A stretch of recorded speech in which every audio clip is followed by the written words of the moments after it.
saving money can improve your life. There's great freedom in not having a mortgage and not having any bills. But some people take it to the extreme. I lived so richly without having to spend a lot of money. And I'm going to show you how they live. There'll be tips I hope will inspire you. So we thought, why not try and get past the system that was going to cost us money and, in effect, save us some money. And some that may just horrify you. Living in the garage, I was able to save just under £1,000 a month. Tonight, we'll meet Katrina, who won her son. I didn't think anything would come of it, and then a few weeks later at work, I got a call saying that you've won. Tiny home teen Tom. My house cost around £6,000 in total. Eric, water saver. Having a shower with rainwater that is free, I haven't paid for it. That's the biggest excitement.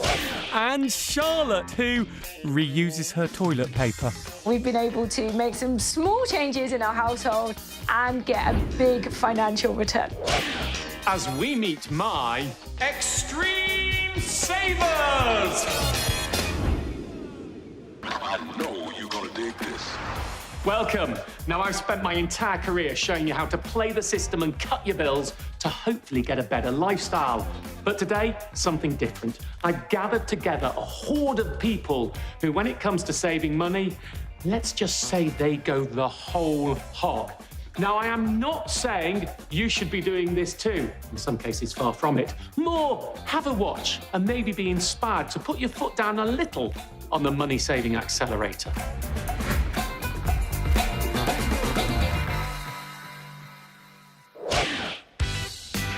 Meet 31-year-old Katrina the Comper Stevenson from the Isle of Wight. Katrina's won tens of thousands of pounds worth of prizes by entering competitions. Today, I think it'll probably be a £15,000 to £20,000 worth. If I was to break it all down, probably closer to £20,000 worth. But there's one prize she's won that's priceless. Her son, Dylan. Yes, Katrina actually won her baby. My best win, it even sounds crazy saying it, but it is my son. I won free IVF treatment abroad in Norway. I was trying for 9 years. We had 4 losses. We were struggling to save for IVF. So I put all my energy into trying to find if there was any sort of IVF competitions. I was doing it for a good couple of weeks, and then I came across an advert in a magazine. So I entered all my information, emailed it over, and I didn't think anything would come of it. I didn't think I'd hear back. And then a few weeks later at work, I got a call saying that you've won. Can we arrange to fly you out to Norway so we can start sort of your treatment, which was just unreal. Let's just pause there for a moment. I want you to first understand a bit more about how competitions work. I first started entering competitions in my lunch break at work, and then I really sort of put a good few hours a week aside just to go through magazines or searching online. Now, comping isn't just doing the odd competition. It's about systematically spending hours a week, maximising the number you can enter in the minimum amount of time, often via using online forums where people share all of their tips and techniques. One of my friends runs a really successful competition page on Facebook. So I started following her guides that she did, and everyone else would comment with tips. Magazines, normally they've got a page at the back where you answer all the things that were throughout, and then you post it, or you send text or ring a number. A lot of it's online, emails or social media, on-pack promotions, things like that.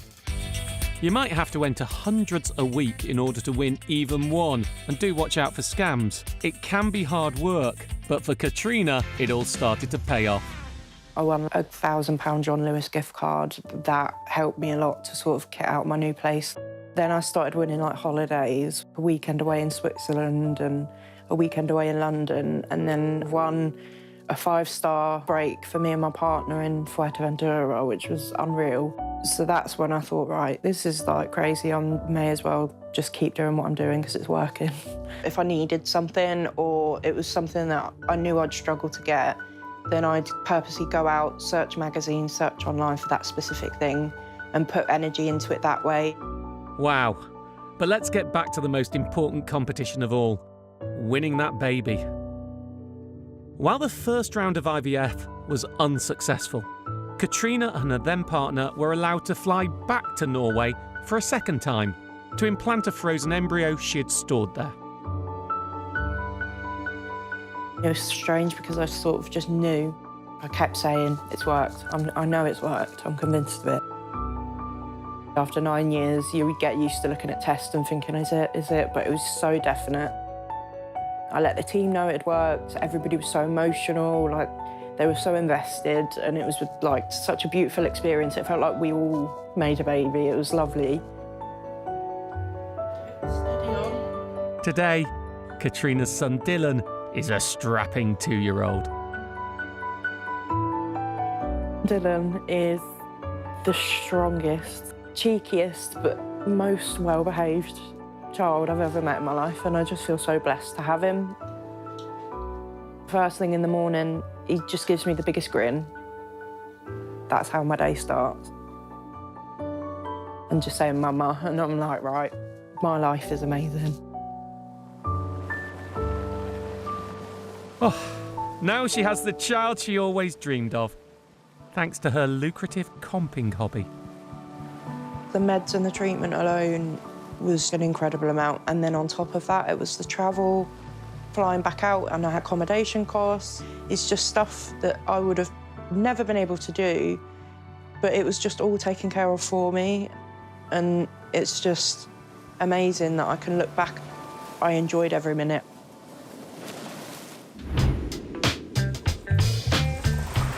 Ah, by the way, though, if you're going to go into comping forums, it's not all about taking. If you're going to enter competitions others have posted, the etiquette is that you do some research and post a few for them. It's worth a try, though I can't promise you'll win a baby.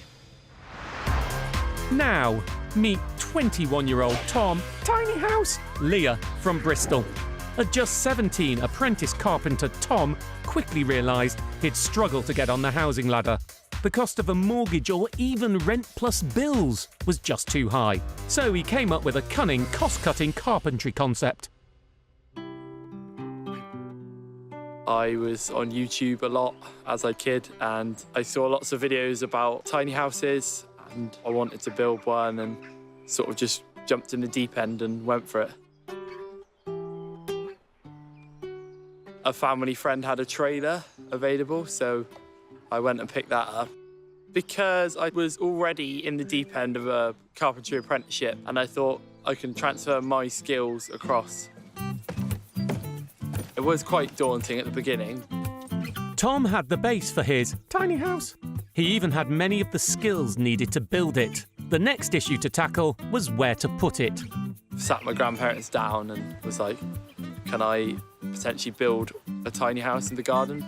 And then I sort of just sketched it up in a notepad and then sort of went from there. With a full-time job and limited funds, his tiny house project became a real labour of love. It took me roughly 3 years, and that was purely because I didn't have the money to do it when I started. And I was on an apprenticeship wage, as you know, would be quite low. And I was just doing bits and bobs to save money as I got paid weekly. So weekly, I'd go to the builder's merch, see what I need next, and sort of go from there. Also, I didn't really have much skills when I started because I was still learning them. It wasn't just a carpentry lesson, it was a lesson in saving too. I looked through like eBay and Gumtree and places like that and Facebook Marketplace, and I'd drive around with a roof rack on the top and go around and pick various bits up for £5, £10. The big door I got for about £15, and then £5 for the little window up there. I did have help from my grandpa for the electrics because he used to be an electrician. And my dad helped with the plumbing and sort of taught me along the way. This kitchen here cost me about £200. The worktops are old scaffold planks which were in a skip. The bathroom cost me about £300. All of that hard work eventually paid off, and then some. My house cost around £6,000 in total. That was from start to finish. The running costs are under £5 a week to run because I only use a little bit of electricity and water from my grandparents, which I pay back. But the actual cost of running it daily is nothing because it's really basic. There's hardly any hardware that can go wrong. Tom parks his small residence for free on his grandparents' field in return for maintaining their land, and it allows him to save big for the future. I'm saving quite a lot of my percentage of my wage a month, which I would have been spending about £600 to £700 on rent. I can put it aside, ready for my future plans and for when I'm ready to make the move to potentially building my own house or doing up and renovating a house. Not many people I know at 21 actually own their own house, and to know that I've got a house and it's all paid for, it's a really incredible feeling.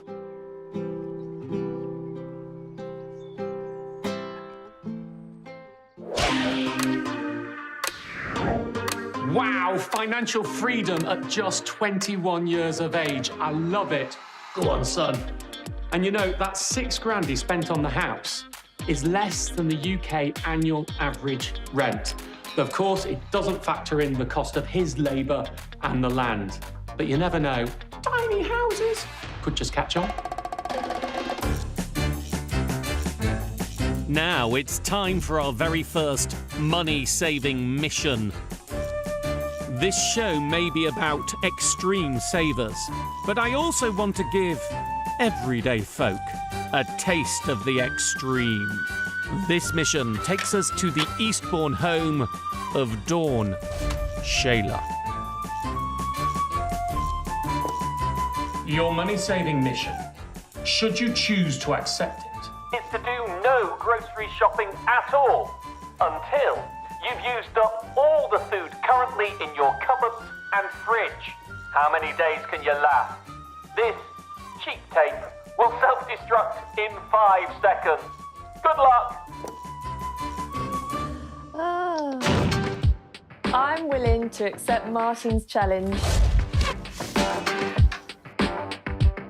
We normally go and do a big shop every week. I'll often go off to different places and get a few extras. We might even have the odd takeaway instead of cooking.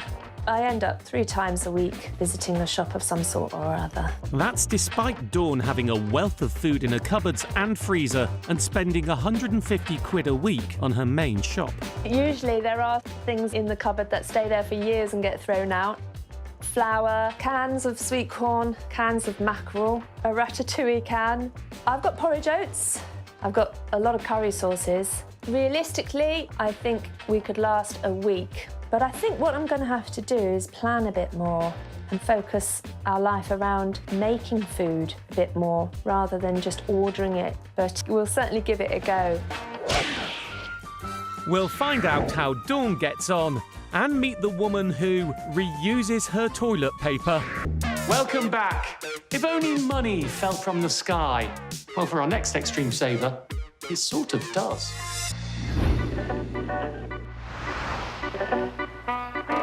Meet 73-year-old Eric, the Rain Man Hawkins from Dorset. Eric takes saving water, and therefore money, very seriously. Well, rain is obviously free. All the rainwater basically goes down the drain and goes out the rivers and then out to the sea, so it's totally wasted. But Eric won't let neither a drip nor a drop go to waste if he can help it. He's set up a seriously nifty system that's left him quids in. The 2 upstairs toilets are all used with rainwater. The bath that my wife has is rainwater. My shower is rainwater, and the kitchen sink for hot water for washing is rainwater. I also use the rainwater stored in the summertime to water all my plants in the back of the garden. And also washing the car as well, I'm using rainwater.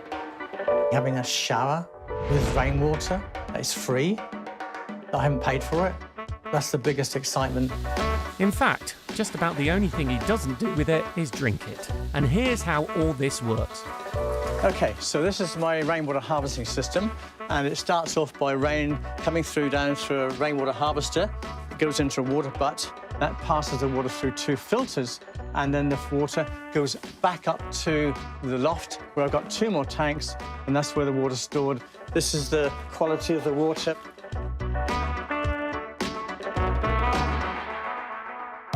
This system, which Eric designed and installed himself, is fiscally fantastic. So over the year, the total water use, mains water, was £50 approximately. And the sewage, which is basically calculated on how much water goes to your meter, is around about £119. So all in all, I've got a total bill of about £167 a year. If Eric didn't use rainwater, his metered bill would likely be just over £500 a year. So his annual saving is roughly £300, which makes it a saving of over £7 grand in today's money since he set it up 22 years ago. When I bought this house, I knew at some point I'd retire, and I wanted to make sure that I wouldn't have to be paying out bills that go up every year. And so it makes me very happy. And our Eric's got a few suggestions for you too. The first thing is you must be on a water meter. If you're not on a water meter, it's pointless. The second thing, of course, if you've got a house and you've got a garden, then look at all the potential tanks that you can buy from builders merchants. You'd be amazed at how much water you can collect. I feel the potential to save water in this country would be huge. But the key way that you save with this is by having a water meter. Now, they're free to get in England and Wales, and my rough rule of thumb on this is if you have more or the same number of bedrooms in your house than people, 4 bedrooms, 2 people, you should check it out. Best way to do that on the Consumer Council for Water's website, because it has a free calculator to show you how much you can save. Time now to head back to my money-saving mission. I challenged Dawn to use up all the food in her cupboards instead of buying anything. Day 3, and Dawn's beginning to run low on fresh produce. Some of the family aren't happy. Made coconut flour cookies today with 1 egg rather than the 2 to 4 that are recommended. And I've just done some flapjacks with flour, cocoa powder and coconut oil as I've run out of butter. If you've got someone in the family who likes things done a certain way and dinner's cooked a certain way, they're going to really struggle with this task. But I must admit, I quite like the creativity. I like getting in the cupboards, pulling out and seeing what I could fit together. So I've quite enjoyed it, and I just don't think other people have. Keep going, Dawn. We'll check in on you later. And now the one you've all been waiting for, 33-year-old Norfolk-based Charlotte, the reuser Jessup. I wanted to step back from work and spend more time with my family, so I had to make some cutbacks somewhere. I started looking at money-saving, eco-friendly solutions when my eldest daughter was born. Every disposable nappy that's ever been used still exists on the planet somewhere today. And I thought there's got to be a better way, and a way that can save me money too. That was reusable nappies. Then Charlotte got a bit more ambitious. I have made us something that resembles kitchen roll, scraps of fabric that we use for cleaning up spills. We have shampoo and conditioner bars, so we're not buying shampoo in a bottle anymore. We use bars that last a month. We have wraps that we can wrap food in. She also progressed to reusable laundry pellets instead of detergent. And we're always looking for new things, other ways that we can save money and do better for the planet. But the biggest, and some might say boldest change, has been switching to reusable toilet roll. Reusable toilet roll feels a little scary to start off with, but we were using these as wet wipes for our kids. We were wiping them, we were cleaning their bottoms with them. So actually we felt like, oh, why would that suddenly change when they're out of nappies? If it's good enough for them, why is it not good enough for me? Don't poo-poo it. She hasn't stopped there. The next step felt like reusable menstrual products, so I decided to have a go at that myself. And now I'm making them from old t-shirts, old bits of clothing, and they're comfier and they're saving me a whole load of money. But just how much is a whole load of money? The former maths teacher has got out her calculator. I've saved £230 on sanitary products in the last 3 years. She's saved around £400 on loo roll. £200 by switching from laundry detergent to an eco-egg. In the region of £280 on nappies. £97 by not using tissues. Around £350 on kitchen roll and £300 on wet wipes. And £105 from not buying shampoo and conditioner. and close to £400 on cling film and food bags. On her numbers, compared to the unbranded products she was buying before, it's a total saving of around £2,500 over the last 5 years.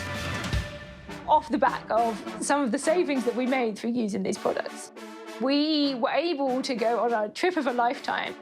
Myself, my husband, and our 2 children travelled through 5 continents and 12 countries, and we had this most amazing adventure. I find her efforts genuinely impressive, both financially and for the environment. Admirable, even. Though I'm not sure even I'm quite ready for reusable loo roll. Now, finally, time for the results of my money-saving mission for this week. How long did Dawn last without grocery shopping by only using the food in her cupboards? So it's Sunday and we've done quite well. We got to day 4 and bought some tofu, oat milk and butter. So we managed to make it to around day 9 when I went and did a sizable shop. I was still able to use items in the cupboard, so food combining. So it wasn't the same usual big shop that I've done before. We were filling out things that we hadn't looked in the cupboard for a while and making things that I could freeze. Really made me think about my spending, and I think we saved about £150 just using the contents of the cupboards, the freezer and the fridge. Even though this was quite an extreme challenge, we also build on the mindfulness of shopping and eating and using what we already have, rather than just going out to the supermarket and buying complete meals. Tonight, let's start with 36-year-old Abby, the garage girl drown from Cornwall. After going around in circles, unable to buy a house, she took an extreme approach. It meant Abby went from drowning in debt to owning her own home in just 2.5 years. Going way back, I used to spend money like I didn't really care about it. So I would get paid and my bank balance would go back to 0. One day I was at work and I got a bank loan of like £5,000. It took 5 minutes to get, and that just went on going out. I thought I still want that money, so I got another £5,000. So I just spent money and didn't really care about the consequences of it either. Abby began to realise the error of her ways when she split up with her boyfriend and had to leave the home they shared. I moved into the house share. It was fine, but I was living with strangers. I just thought, I don't want to do this anymore. I just want to have my own house. With £2,000 worth of debt and £15,000 needed to secure a deposit on a house, for the first time in her life, Abby got serious about saving. My sister said to me, oh, I wish there was just something I could do for you, Abs. I think she sort of joked at the time to say, oh, you could live in the garage, because she had 2 young kids at the time and didn't have enough room for me in the actual house. And she went on holiday and I called her and I said, is it actually OK if I moved into your garage? And she was like, yeah. So she went on holiday and I moved in.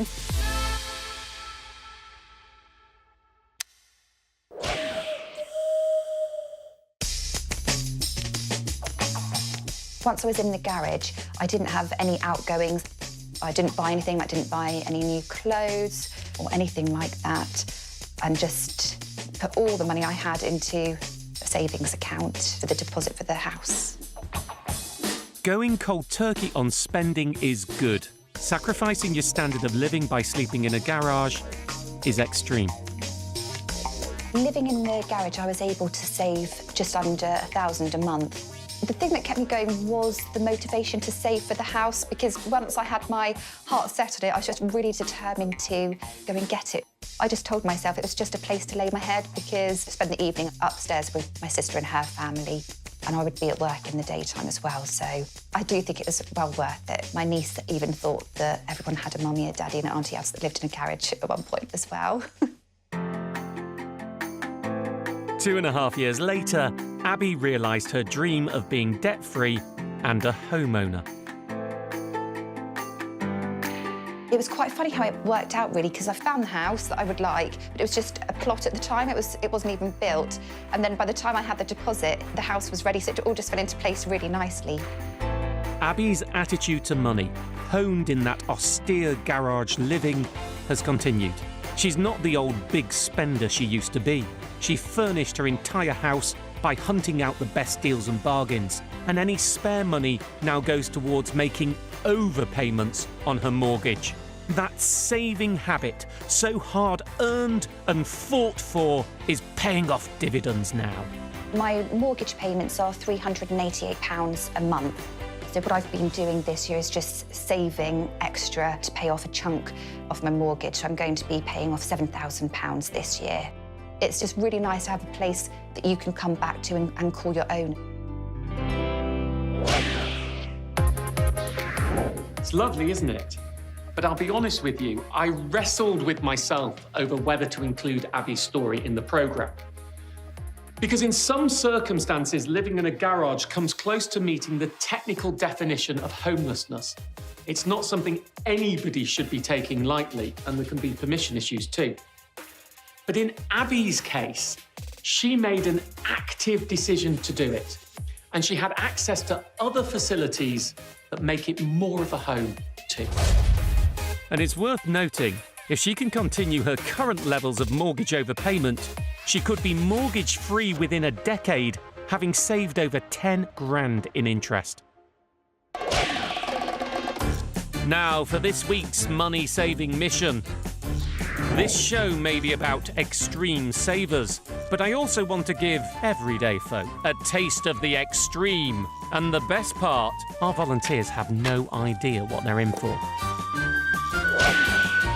This mission takes us to the London home of Jewel Stokes. Your money-saving challenge, Should you choose to accept it, is to walk around your house and sell everything you've not used or worn within the last year for as much money as possible. This tape will self-destruct in 5 seconds, or you could try and flog it. Good luck! I'm not really sure if I want to do that, actually. I'm a hoarder, so I'm not going to... I don't know if I'm going to do that. I don't know, though. I've got a lot of junk, so maybe I could sell 10 dresses and I wouldn't even miss them. I'm not sure how I feel about it. Maybe it's a good idea, maybe it's not. I don't know. Oh dear, are the wheels going to come off this one before we've even started? I think Martin probably does know me very well. And actually, maybe in a way he's doing me a favour because I totally need a declutter of my flat. If your home is a reflection of what's going on in your brain, then I am in serious trouble. And if I can make some money, I'm willing to accept the challenge. The first thing Jill needs to do is identify what she never uses. Just think of the space she can reclaim. Never worn that. Look, shops do an annual stock take, and I actually think it's good practice that we do the same, because our capital, our wealth, is tied up in the things that we own. So if we never use them, it's a waste. You may as well sell your stuff and use the money to buy things that you'd actually use or would at least make you happy. I'll show you how Jewel gets on with that later. Now meet 47-year-old Julie. I'll give you a piece of my mind. Ike from Worksop. Julie is one of a growing band who make money from constantly taking part in surveys. She's already netted over 5 grand. It all started when she was made redundant. I'd always done a few surveys in the past, but I thought now's the time I could focus more on it. And the idea was that I could then contribute to our holiday fund. But it soon became apparent, the more money rolled in, that I could actually pay for the holidays rather than just contributing to them. Some of the surveys pay by points and others pay by cash. Others pay by vouchers. Within a few months, it had got up to £400 a month. This particular month, I've had a really good month, and we're going to look like possibly more like £600–700 for this month. But yeah, it's certainly achieved more than I expected. Julie does a range of subtly different things. There's online surveys. It could be have a Zoom phone call with somebody from a company that wants you to review their latest app, and they just want you to try it out. There's mystery shopping. It might be to go to a local garden centre and take some pictures of the plants on display, or it might be to go to a local supermarket and take pictures of a particular rack of sweets. And also you get some that are more descriptive and just want like local landmarks. So we go out and take a picture of them. That's often because firms want to know if their products are being displayed correctly. She also does lifestyle feedback. It can be things like taking a picture of the products you're going to use in the shower that morning. One of them is like, tell us what you're doing with your pet. And you just take a picture of your pet with whatever you're doing, upload it, and then it pays. And then there's other tasks that are more of a long-term commitment. So one I'm doing currently, every Friday and Sunday evening, I have to weigh 10 household products that they've specified, upload it, and it's a 6-month project, and they're paying $550. You could see in an app whether cakes have gone brown and whether they're done or not. Julie spends several hours a day doing all this, mainly from the comfort of her own home. If, say, you're boiling potatoes and the water boils over, that the gas cuts out automatically. As it's a hobby, not a job, she can fit it around her daily life, and the financial rewards are pretty decent for a hobby. We booked and paid for our holiday to Lanzarote, which was $2,100 for the two of us. We've had 2 UK holidays this year, and they were altogether £1,000 for both of them. And as I say, we've just got back up to £3,000 now in the bank, ready to pay for our next holiday. And that's just cash. There's then vouchers on top of that as well. I save up the vouchers, and earlier in the year we bought a hot tub, which was £400 worth of Argos vouchers, earning the money without actually what I would call a proper job. Anybody can do it. You can do it from home. You can build it round your children or your housework. For me, nothing is too small because it all adds up in the long run. And the more you go at it, the more you'll find that more doors open up in surveys, and you'll get longer surveys, better paid surveys. But you've got to put that commitment in at the start. If you fancy it, there are loads of firms looking for people to do surveys, and you can find full lists online. 2 quick tips. 1, always use a separate email. It helps you with spam issues. And 2, as soon as you earn cash and points and you can take the money out, take the money out. That way, you can't have any solvency issues with the survey firm. Coming up after the break, we meet the woman who forages to feed her family. Oh, lovely. Welcome back. Let's quickly pop into this week's money-saving mission now. Remember, I challenged hoarder Jewel to consider selling everything in her house she's not used or worn in the last year. So, how's she getting on decluttering that very cluttered flat of hers? I am surrounded by clutter. Look at all these shoes and bits. I was just surrounded by so much stuff, but hopefully I will sell some more next week. These shoes here, someone's watching these, so hopefully they will go. Someone is also coming to look at the TV in a bit, so hopefully they take it, please. Electronic items, now you literally have to pay someone to take them away, let alone sell them. So fingers crossed, at least I get a few quid for it. Will Jewel get any takers? We'll find out later. Our next extreme saver believes good food shouldn't cost or hurt the earth. 48-year-old Yuki, the wild woman, Soye from Surrey, has slashed hundreds of pounds off her family's food bills without compromising on taste. My passion in this is that you don't have to spend a lot to eat really well and live like a king. Yuki may look mild-mannered, but this is a woman who's at home in the wild, and she manages to save money from it. Yes, Yuki is... Oh, nettle beer. Delicious. A forager. I love this one. This is my favourite this year. I love cooking. I love food. Oh, look, it's pasta. Oh, lovely. When I was growing up, I think my mum used to spot wild herbs. Since I've moved to Surrey, I have a lot more friends who are foragers, and it's really sparked an interest. And then those little fine green seeds are... Nettle seeds? Lovely. Can I eat my fingers? Yes, you can. Foraging isn't something I've really looked into, so I was fascinated when Yuki told me what she was doing. And it does save her plenty of money, but at its core, it's a lifestyle choice. That tastes amazing, very rich. I can taste the nettles. I've got the richness of the nuts that makes it really creamy. There is dandelions, there's sloes. Hawthorn berries are amazing. There's wild garlic. There's elderflower. Ooh, lady smock. There's a lovely herb called wood arvens, which is herb bennet. We literally go out on our bikes or we're just kind of enjoying the countryside, and it's literally things that we notice. One of us will say, oh, look. Is it edible? I don't mind if mine's the... So how many are you on, Emily? It's not about phones and iPads, it's about connecting with nature. This is wild garlic. It's a really kind of longish leaf with a long stem.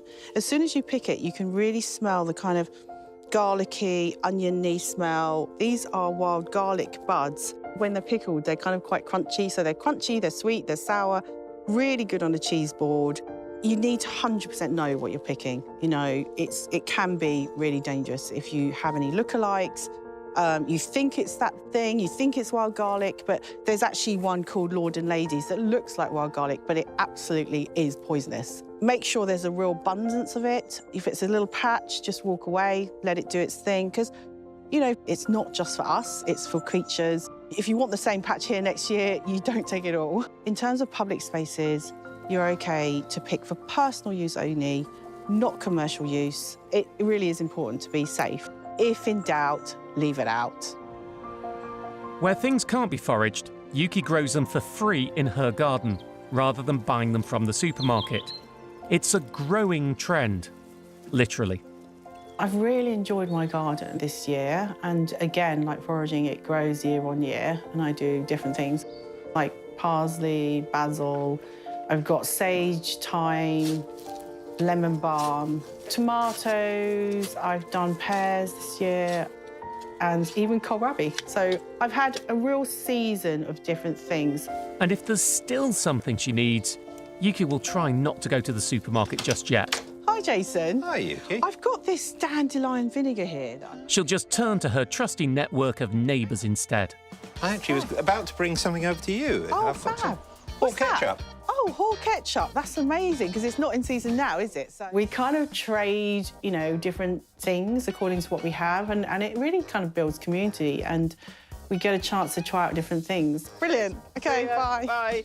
Foraging, growing her own, and trading with neighbours saves Yuki a fortune on her food bill. I think I could probably go through a week without having to go to a supermarket for the bulk of my shop. Ooh, that really smells of like spinach. Things like milk, cheese, eggs, I'll probably need a shop like that.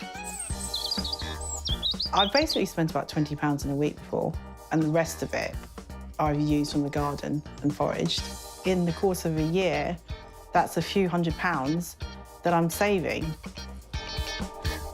I mean, I live so richly without having to spend a lot of money, and that is my passion.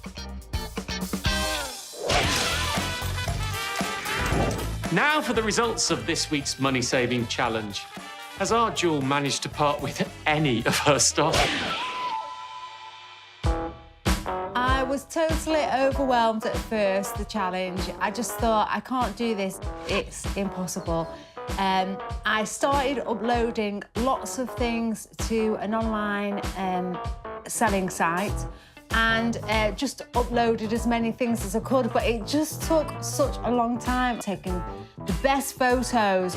Yeah, I just thought, I'm never gonna do this, and I really started to panic. I was really panicking. Every person that I saw, I said, do you want a telly? Everyone was like, will you stop going on about this bloody telly? But I just thought, if I keep working every day consistently, it will pay off. So I just kept uploading stuff, I have just received an offer for a jacket, for a silver jacket. So hopefully she'll pay me today and it's another thing that I can get in the post. So it's really exciting and doing really well with this. I've put them on eBay for £18. That's still a bargain. That's still a bargain. So they've got a good deal, I've got a good deal. Remember, Jules' challenge was to consider selling everything she's not worn or used in the last year. But Jules is a woman who hates to part with anything, and it's fair to say that this exercise has been a struggle for her. I just find it really hard to get rid of clothes. They mean sentimental value to me. I sold this jacket that I really, really like, and then I ended up cancelling the order because I thought, no, why have I sold this jacket? And then I had to apologise to the guy because then I realised this is completely the wrong way to do this. That was a turning point because it made me realise if I've sold something, I have to commit to that and I have to let it go. So that was the difficult bit. And then once I had sorted that order out and I'd let that coat go, then things started to move and I started to sell more stuff. I've sold a couple of old coats, I've sold quite a few pairs of old shoes, I've sold a television set, I've sold some tops, I've sold a dress. Jules has made a few £100, but more, it's about breaking the habit of buying stuff you won't use and hanging on to it for no good reason. It's a good start, and one that hopefully Jules can build on now she's learning to let things go. I don't feel it was an epic success. For me, I would like to make a lot more money, but I feel it's not an epic fail. In fact, I can see there's a lot of positives for the future, and it's something that I could carry on doing. Many people dream of having no mortgage and no bills to pay. For one couple, this dream became a reality while they were still only in their 30s. But not due to a windfall. Meet Matthew and Charis, the good life Watkinson, who opted out of the rat race hoping for a simpler, happier, greener, cheaper life, which means things are a little bit different to the normal. This is the washing machine. We've actually renamed it. It's the sloshing machine. It's all very well having a washing machine with 400 different functions, but you probably can't fix it yourself, and that makes you reliant on someone else to do it. You can just rotate the barrel to wash the clothes. Before we moved to Wales, life was pretty normal, I think. We were in a housing estate in Essex. We were both working normal jobs. I was a small animal vet. It's long hours and it's a stressful job. And yeah, just needed to stop all that and slow down. Matthew said maybe we should just get our own bit of land and we can go and grow things. Giving up work, giving up income, opting out if you like. You both lead the way. Is a radical change that's not plausible for everyone. The couple used a £35,000 deposit they'd been saving for a house to buy a plot of land in one of the most rural parts of Wales instead. Then we discovered that Wales has a planning policy that lets people live on their land if they're willing to commit to a One Planet lifestyle. This One Planet lifestyle is a Welsh Government eco-scheme that allows people to build homes in the countryside. It's for those who intend to work the land and be largely self-sufficient in terms of income, food and energy. And that's exactly how the Watkinsons live. Come on then. Friends and family were like, what, really? OK, good man. I don't think, they realised quite how off-piste we were going to go. Yep, they produce all of their own electricity using large solar panels and a wind turbine. So these are our solar panels, and they go and fill up some batteries. We've got the first payment to buy them. Then after that, we're not paying for any electricity. We've got no bills. They get water from the stream that runs through the land. And their small stove and oven is powered by a biodigester, which creates their own supply of gas from food waste. This is the biodigester. You can start feeding it your food waste into this pipe, And the bugs that are in there will digest that and turn it into methane. And then we are piping the methane off to the kitchen. We are producing our own cooking gas just from food waste. Yay! There's even a composting toilet. Completely opting out is near impossible. All of this kit, along with the home itself constructed out of a horsebox minibus and caravan, cost a further 30 grand. And that needs paying for. The couple earn the money for that over 5 years through part-time work, running One Planet courses and borrowing from family. It's just really easy that it's a pre-made box. The big setup costs have led to low running costs for years to come. Last year, we grew 50% of our own food, which was brilliant, and I know that we've grown much more this year. We've got hold of a lot of tractor tyres. We're growing as many, fruit and vegetables as we can in those. We've also got an old car that died on us, and we've kept it, and that's my little greenhouse where I start all my seedlings off in. Carry on up here. Not only does growing their own food save the family money, it's also a way of making a little too. Come on, chickens. A big part of the chickens is we're selling the eggs, but obviously we eat eggs and we eat some of the chickens as well. Can you see any bees? And then we've got the beehives. We sell a lot of the honey. We have the honey for ourselves. You're going to try to sound like a bee, are you? We're making things from the beeswax as well. Yeah, then. Living this way has wiped out many of the family's commitments. We are much more financially free now than we were before, when we were paying rent, when we were still working to pay bills, all that sort of stuff. So we got rid of quite a lot of financial responsibility, and that in itself is a massive change. There's great freedom in not having a mortgage and not having any bills. But we still do need a bit. We can't unplug completely. Our weekly shop bill at the minute, I think we're still spending about £50 a week. And that's on, things like pasta and bread and chocolates. But hopefully that'll just get less and less the more and more we grow here. But we're always going to have to buy those basic things. Since moving to Wales and doing this, I haven't had any eczema, any migraines. That's just all completely gone. Having 2 small children, they love coming outside, and whatever the weather, we're much happier in ourselves here.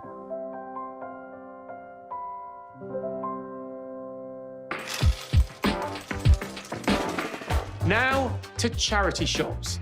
They've long been a hidden cache of designer and vintage bargains for style fans who know where to look. No, I can't pull that off, but our next extreme saver can. She pushes it to the limit, but never, ever buys new clothes. Meet 23-year-old Lauren, the frugal fashionista Reynolds. I only shop sustainably and from second-hand sources, like charity shops, car boots and jumble sales. I started doing that completely in 2016. It was as I was finishing school. I started off doing an apprenticeship, so my salary was quite low, and I wanted to keep up with trends and still be buying fashionable clothes, but on my salary I wouldn't have been able to afford clothes at that cost. So, Lauren has honed her technique to become a chic boutique charity geek. She's got sniffing out a fashion find down to a fine art. I have definitely saved thousands by shopping second-hand. On average, down a charity shop, you're looking at prices for jumpers around £4 or £5, for dresses around £5 or £6 if it's something really special. And while charity shops are good, thankfully they're getting savvier and pricing their goods accordingly. So Lauren also heads elsewhere to drive down prices. Down car boots is where you can find real bargains. You wouldn't be looking to spend really more than £1 or £2 on an item, which just makes things so affordable. But it's so important to think, do I really need it and do I really want it? Oi! That's my mantra. What a liberty! Because the price definitely entices you in and makes you think that you need things more than you actually do, so it's important to have that in mind.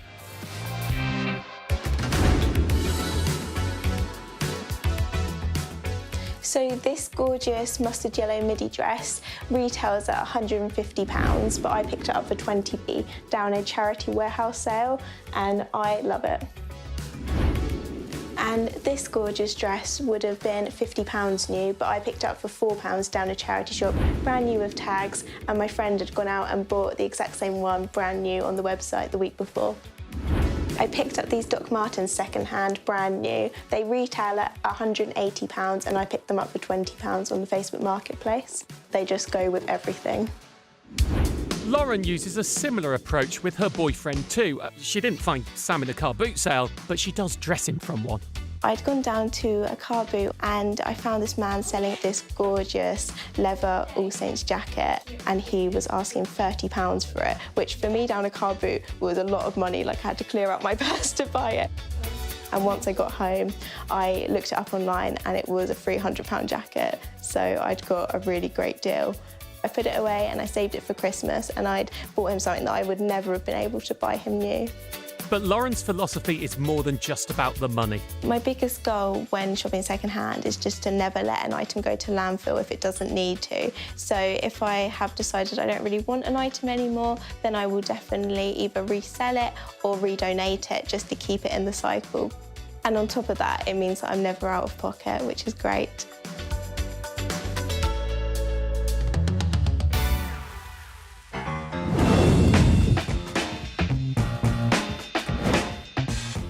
Fashion, of course, is a corporate and media construct. Without it, we'd only ever buy new clothes when they either wore out or we changed shape. So I do love what Lauren is doing, from an ethical as much as a financial perspective. As for her never ever buying new, there is one caveat: underwear. But even then, she does try and buy from sustainable sources. Now, time for my weekly money-saving mission. So far tonight, we've shown you people who choose to take extreme stances. This challenge is all about taking normal people and giving them a chance to become extreme by changing their behaviour. And the best part, they've no idea what they're in for. This particular mission takes us to the Suffolk home of Lucy Buckle. Your money-saving challenge, should you choose to accept it, is to cap your electricity usage at just £1 a day for 2 weeks. This tape will self-destruct in 5 seconds. Well, it was cheap. Good luck. I will accept the challenge. My initial thoughts are that I don't think it's going to be possible. Sometimes over the weekend when we're all here, the meter is reading £2–3 a day easy.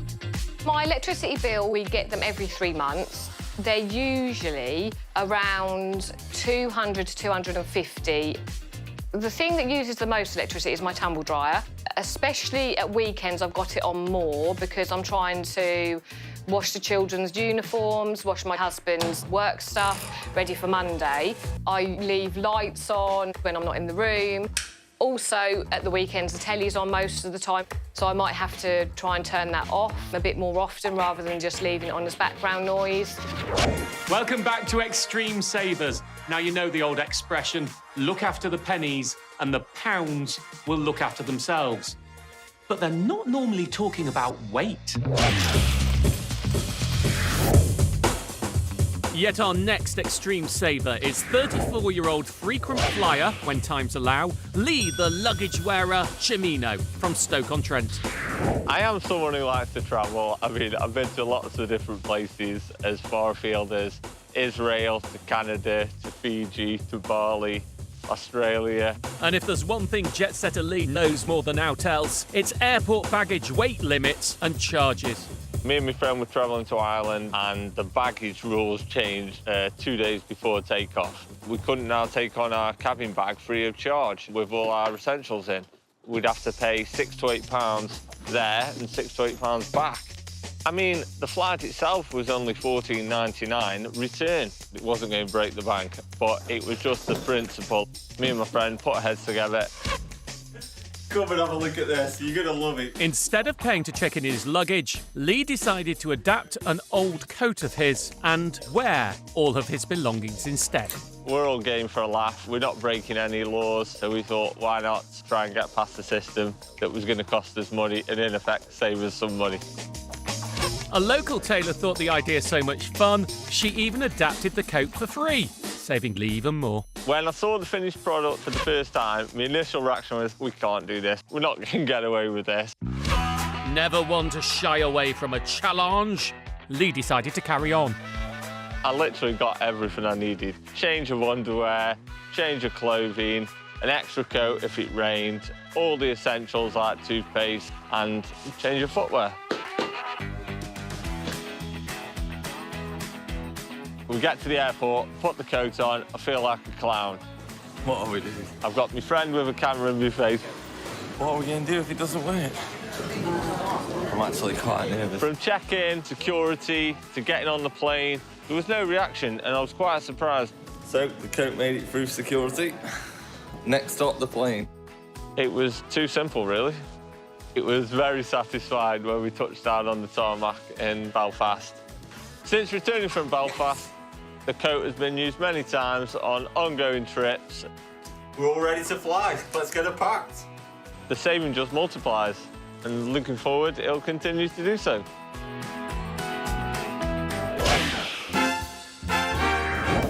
Now, I actually imported this very attractive Mac from the United States about 10 years ago for a program I was doing. It does the same thing and can actually hold 20 kilograms of luggage, the same as a big suitcase.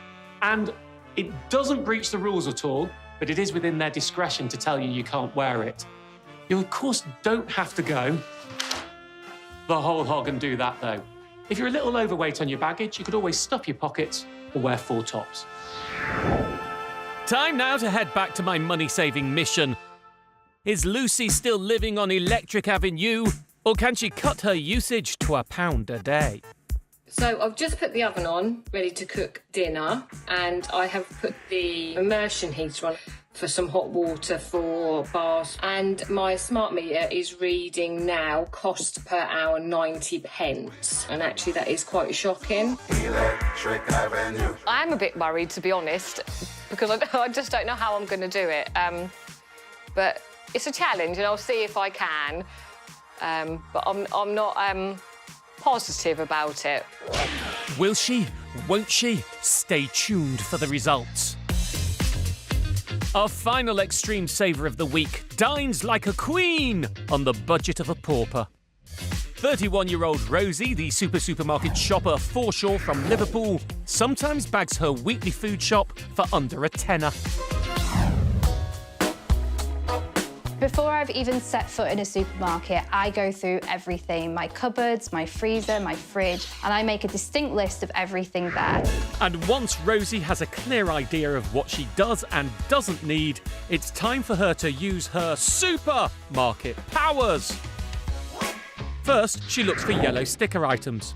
They tell you that that item is close to its best before date and that you need to use it or eat it within a short window. I really like them because it's enabled me to get great quality food that I would have never ordinarily been able to afford, but just because of a yellow sticker, sticking it in the freezer, I can. It should have been £71.53, but with yellow stickers and everything, I only spent £7.58. So I saved £63.95. Wow, Rosie takes advantage of supermarket loyalty schemes and is a couponer too, collecting those that are out there and blagging those that aren't. It's something you can either get from the manufacturer, they send them to you, if you send them a nice letter or a nice phone call saying you like their product. I really love your brand. If you don't ask, you don't get. Thank you, bye. She also takes full advantage of food apps. I use Olio, which is a free food app, and it's either businesses posting their surplus food or individuals. And all they ask is that you go and pick it up. It's all vetted, it's all very safe, and through that I've been able to get all sorts of free things. Then there's supermarket waste boxes. They contain a host of random goodies, if you're able to get your hands on one. Supermarket waste box is basically any items that might have just fallen out of the packaging, they've damaged, maybe they're best before, but basically all completely edible food. They just put it all in a box, stick a very cheap price on it, and they offer it to their customers, sometimes very early in the morning. OK, so I've got the fruit and veg waste box from Lidl. It cost me £1.50 for all this. But sometimes you can really hit them overload. I remember we got like 6 avocados, and that was the best day ever. Just Best day ever! And once Rosie's got home all her shopping, she makes it go further and last longer thanks to her freezer and batch cooking. The freezer is so important to me because it means all those reductions I've been able to buy, I can preserve them, use them for a later date. This is my freezer, and one of the things I make use of is my stock bag. You know when you're prepping veg and there's just nowhere to put it in here. Then whenever you need stock, you've got some bones, bung it in the pan, makes delicious stock. With a few supermarket hacks, Rosie is quids in. So our food shop should be around £90, £100 a week, but with all of the cash back, yellow stickers and everything we do, ends up being about £30, £40, so I end up saving about £50 a week. Over the course of the year, that can be thousands, and that is just going on to bigger and better things in our life. Money that, it's not been magicked out of nowhere. We've not just been eating it. What a rosy picture. Time now for the results of our money-saving mission. Has our Lucy been able to get her lecky bill down to just £1 a day? Once I set the challenge, I decided not put a wash on every day, so I was waiting for the washing basket to get full rather than do it like it's half full, so then I'd end up having to do more washes. I also used the oil to heat the water rather than using the immersion heater. I was saying, you're not going to get the electricity down to £1 a day if you don't turn the TV off or if you put the lights on. The lowest electricity meter reading that I got over the whole of the challenge was £1.76.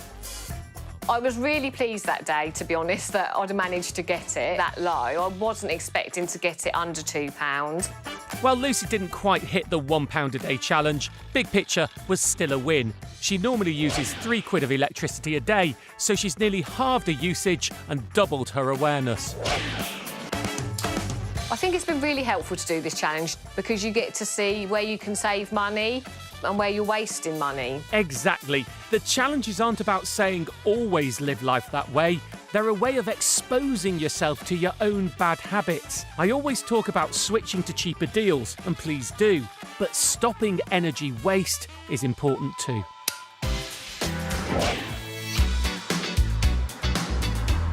We'll start tonight with Sophie and Lally, the have home, will roam couple from Brighton. Black coffee, yeah? They didn't horse around when it came to getting on the housing ladder, doing so at a fraction of the cost.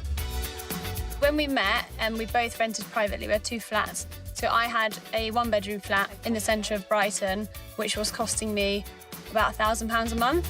Thank you very much. I was living in a bedsit in Brighton, and I was paying £425 a month. The idea of paying off a mortgage for the next 30 years, and that just isn't appealing to me, and it wasn't appealing to Lally. So that's why we thought, let's look for alternative routes to home ownership. So this is it. The pair stumbled across an old horse box for sale online, priced at £3,500. They immediately snapped it up, despite its poor condition, as Sophie, an architectural designer, could see something in the space. Come in, please. Welcome to my little house. On the day that it arrived, it was really rusty. And there was flies everywhere, like underneath all the surfaces. Everything we were pulling off, there was just thousands of flies. Undeterred, they set to work using savings, about enough for a deposit on a house, to fund all the renovation and furniture. In total, for the horse box, we spent £15,000. We managed to get that money together as I had already a little bit of savings. Importantly for cutting costs, Sophie and Lally did all the work themselves, learning as they went along. Both of us are really keen DIYers, not necessarily really good DIYers, but like very enthusiastic. And what we didn't know, we just studied YouTube videos and then just replicated what we've learnt. It was a massive learning curve for us. We built everything, so things like the kitchen was built by us, the wardrobes were built by us. There's a lot of recycled parts of the truck, things that we found on the street. There's a lot of stuff thrown out in the streets in Brighton, so... And all of that hard work eventually paid off. Everything's great. We can come home, we turn the fire on, we make dinner, sit on our lovely big sofa, look at the view. There's no change to our day-to-day living. Sophie and Lally have all of the usual home comforts, but very few of the running costs. The electric is all solar powered, so we've got more than enough electricity. We run the lights, any kind of computers, TV. We've got propane gas. When that runs out, we can just replace it and get a refill from any petrol station. Each gas bottle, they tend to last us about 6 weeks, so it's really efficient. And as for the water...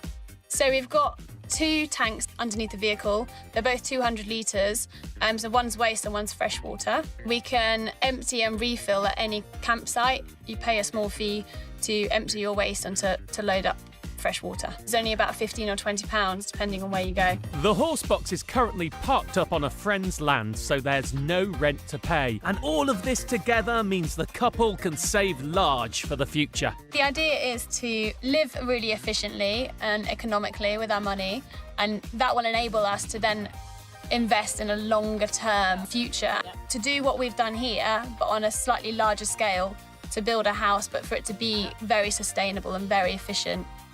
So that is the next dream that we're working towards. And good luck to them. But for now, Sophie and Lally couldn't be happier enjoying the fruits of their hard labour. To be at this age, 32, and being mortgage-free already, it's just absolutely amazing. We both feel completely free. All right. You don't need more than that. To be able to just drive up anywhere and just have a really beautiful view is priceless. Oh, I love it. Now, time for my weekly money-saving mission. So far tonight, we've shown you people who choose to take extreme stances. This challenge is all about taking normal people and giving them a chance to become extreme by changing their behaviour. And the best part, they've no idea what they're in for. This particular mission takes us to the Birmingham home of Alicia Fletcher. Your money-saving challenge, should you choose to accept it, is to spend no money at all on Mondays, Wednesdays, Fridays and Saturdays for 2 weeks. This cheap tape will self-destruct in 5 seconds. Good luck. I do choose to accept this challenge. It's definitely going to be a struggle, but I'm going to give it a go. So it's day 1 of officially no spend day. I've just done some overtime at work and I really want to get a cup of tea on the way. I'm not allowed to spend any money. So... Yep, this challenge will be a real change for Alicia, who admits she's a spontaneous spender. I'm quite impulsive. I tend to decide that I want new gym clothes or new trainers and I just think, oh yeah, I'll go and buy them. So this challenge is going to make me have to think more and get more organised and actually plan what I want to buy rather than buy on the spot. Just on lunches alone, I spend £3 to £5 every single day. When I'm sat at home, I tend to just browse online and I just spend money that I don't really need to spend. Yes, this will be definitely a challenge for me. This may shape up to be the longest 2 weeks of Alicia's life. We'll find out how the woman who loves to spend survives a little later. Now, to banks. They salivate at the idea of winning new customers, meaning many are willing to pay you to join them. So as I have been saying for years, unless your bank bends over backwards to keep you happy, why not join the millions who ditch, switch and earn? But there are some people who take a big step further. Meet 31-year-old David, the bank bouncer, boing, Buckeridge from Coventry, one of a growing tribe who, rather than just bagging one switching bonus, calculatingly play the banks at their own game to absolutely max the amount of free cash. I may have even done it myself a few times. In the last 5 to 6 years, I've managed to switch banks 15 or 16 times, which has helped me to ultimately buy my first house. Bank switching works by telling the bank that you want to switch to, this is the account that I'd like to switch from, please. And in the space of 7 days, they'll transfer across all the money that you have in your account currently. They will transfer your direct debits across for you and any standing orders you currently have. So the idea of it is to try and make a seamless switch as possible.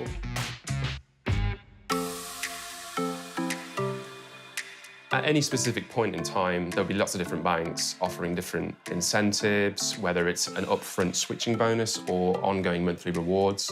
For one of the banks, I actually made £250 as a cash incentive, and that was £150 up front.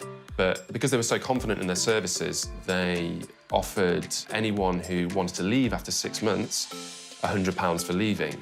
So 6 months came round, and I said, I'm going to leave. And true to their word, they gave me £100. Yeah, banks, if you're going to make those offers, you have to be prepared that some bank bouncers, boing, are going to take advantage of them. The greatest amount of bank accounts I had open at any one time, I think, was around 15 or 16. Most banks require you to pay in a minimum amount each month, usually from £500 to £1,500. It's their way of trying to get you to pay your salary in so that this is your main account. Yet, as I often say, it doesn't actually have to come from your salary. So as long as you're transferring that money in somehow, that is going to meet the requirements to get that bonus interest rate and get the rewards. For example, pay the money into one account one day, then move it into another the next, and you hit both minimums. When I started, I did have a spreadsheet that listed all of the standing orders I had sent up. Quite a bit of effort involved up front.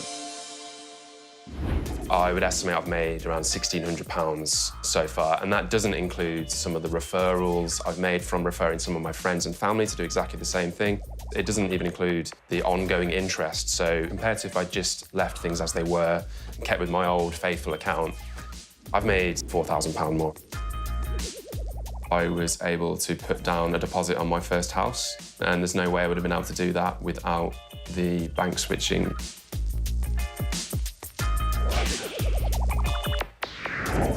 Thank you to the banks. Isn't that wonderful? And you can find information about bank switch bonuses online. One warning though, multiple switching can have a negative impact on your credit worthiness. Now that isn't a problem if you've got no credit applications to make, but if you're shortly to do an important application, for example for a mortgage, I'd steer clear for the time being. Coming up after the break, we meet the woman who helps people live in luxury on shoestring budgets. Welcome back. Let's quickly pop into this week's money-saving mission now. So, how's impulse buyer Alicia getting on with her 4 no-spend days a week? So not got a lot of milk left. We've been on another no-spend day today. So cups of tea are on ration. So I borrowed my mum's car to drive to work this morning because obviously I ran out of petrol and it's no spend day. I don't mind like one no spend day, but I'm struggling with 2 in a row. Creativity costs nothing. Lucky for Alicia on a no spend day. It's my mum's birthday and we've had a 2-day no spend day and I've got to get wrapping paper. So I've covered her presents in this blanket here. So they're all under here. And the little ones I've wrapped in tin foil. So these are the coasters that I am giving to my friend for her moving in present as opposed to buying her something. So I made these not so long ago. So I'm very proud of myself, saving money there. I'm eating my lunch, my made lunch, nice and healthy. And I reckon it's probably saving me about between £1 and £3 a day. But by the time she hits a full week of reining in her spending, she is beginning to get fed up. So I'm actually finding today's no spend day really hard because I think I've done a long day at work and I just like to think, oh, I'll treat myself. Will she crack or will she persevere? We'll find out later. Now, frugal and interior design are not terms commonly put together. But you haven't met a lady I call the Renovatrix. Yes, 56-year-old Michelle, the Renovatrix Thomas from Bournemouth. What about we settle on 40? Michelle is a property renovator and interior designer who's made her money-saving passion into a business. This kitchen cost around £30,000 when it was first installed. I haggled and I got it for £2,500. Perfect, yeah. My byline has been luxury for less. So the best quality that I can possibly source or find for the most reasonable amount of money. With the refurbishments and the renovations that I've done, I do firmly believe that I've saved hundreds of thousands of pounds. Michelle is currently renovating a neglected Victorian villa in Bournemouth for her elderly relatives, turning 14 rundown flats into apartments fit for today. But they have an extremely tight budget, so Michelle has had to get creative. This particular property was built in the 1890s, and we've slowly been going through the 14 apartments that we've had, renovating as we go. This is a massive project. We don't have unlimited funds. I had to get resourceful. I had to think outside the box, basically. This was a balcony in Spain, and I picked this up at Kempton Market for £80. We felled some trees. I had lots and lots of pieces of wood that I could use, so I decided to do this balcony. Now, one of the major costs in any house project is the kitchen.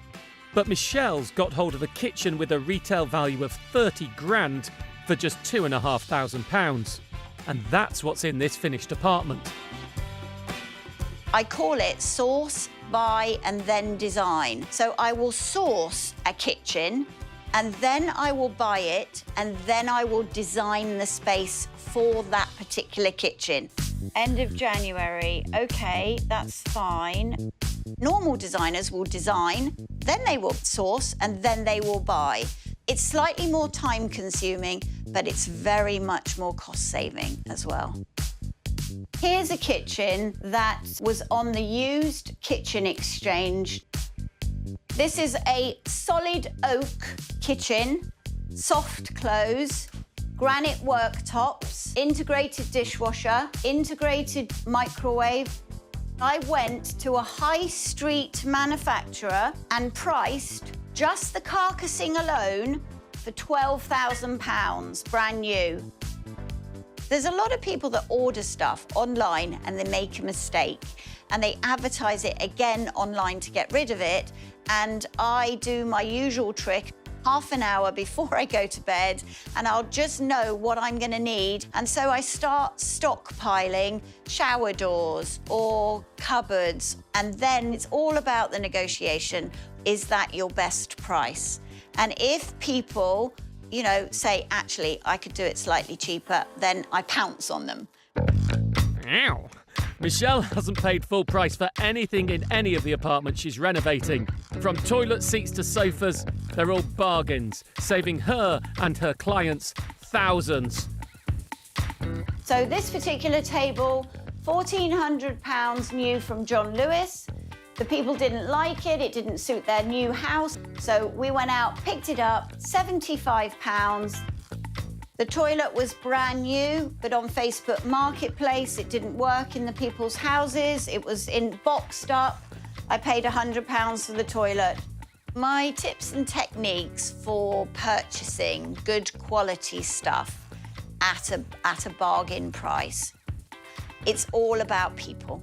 It's all about understanding that they want to sell, I want to buy. The only thing in the middle of us is negotiating the right price. This bath I picked up on Gumtree freebies. The family that had it, the grandma couldn't get into a bath anymore, so that was totally free. The shower tray, I bought 2 of those, brand new, £10 each. This countertop here and the sink and the cabinet was £20. It's about being economical, it's about being practical, it's about getting better quality and more bang for your buck. That's what it's all about. This is all furniture that if I was going out and buying it brand new, I think I would be spending around £5,000 to furnish this whole room.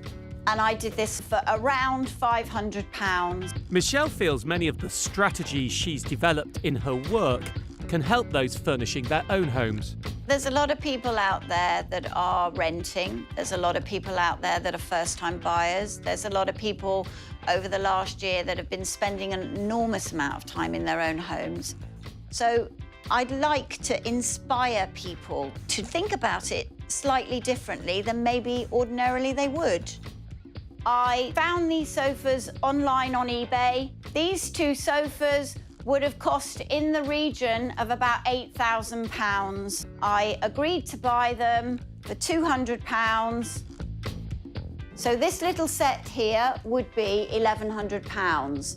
I picked this up for £180.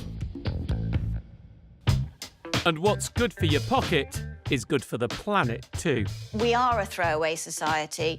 We need to think about doing things differently. We need to not waste so much. OK, Darren, I'll pay up. It's only a bargain if you need it. Otherwise, it's not a bargain. I love Michelle and her stern commitment to saving. Importantly, it's not just for herself, though. It's for her clients, too, though I don't know how much she charges them. Time now for the results of my money-saving mission. Have the no-spend days left Alicia quids in or worn out? We're 3/4 of the way through the challenge now. I haven't done any online shopping. I've completely avoided it altogether. First couple of days were fine. I thought, oh, this is going to be easier than I hoped. But it was actually harder. Life takes over and you forget which day of the week it is, and then you're like, oh my God, I'm on a no-spend day tomorrow. I found the most difficult things where, like, people ask you to go out and you think, I can't go out because you can't spend money on taxis, you can't buy drinks, you just can't go to the shop and get what you want or what you fancy. It's just a case of you have to then be stuck with what you have, which is good because it stops you wasting things. Despite finding the challenge tough, Alicia has saved a wad of cash and made progress in controlling her impulsive spending habits. So I completely have stayed away from all internet shopping for the past 2.5 weeks. I haven't bought anything, even on my spend days, because I just think I don't need it. No parcels have been delivered to this house in the last 2.5 weeks. I think my postman's missing me. I've learned about myself that I can be more organised when I need to be, and I can make my lunches even when I'm tired at night. And I don't want to. I definitely want to continue with at least 3 no-spend days a week because I think it has really, really helped. But I wouldn't do a Friday and a Saturday. I would do one or the other. Wow, she wants to continue the challenge. That's a surprise. I'll take it as a win. If you fancy having a go at no-spend days, start easy. Something like a 5-2 diet, 5 days spending, 2 days not, with some flexibility over which days your no-spends are. It really can be eye-opening. And that's it for the series. But before we go, here's just a quick recap of some of the amazing extreme savers we've featured. There was Abby, who lived in a garage. Eric, who squeezed every last drop out of his rainwater. Yuki, who foraged for food. Lee, who beat the budget airlines. Katrina, who won her baby. And of course, Charlotte, who reused her loo roll. I do love this. And if you, like them, would like to share your extreme saving technique, then please get in touch at extremesavers@itv.com. Or I'll see you on social.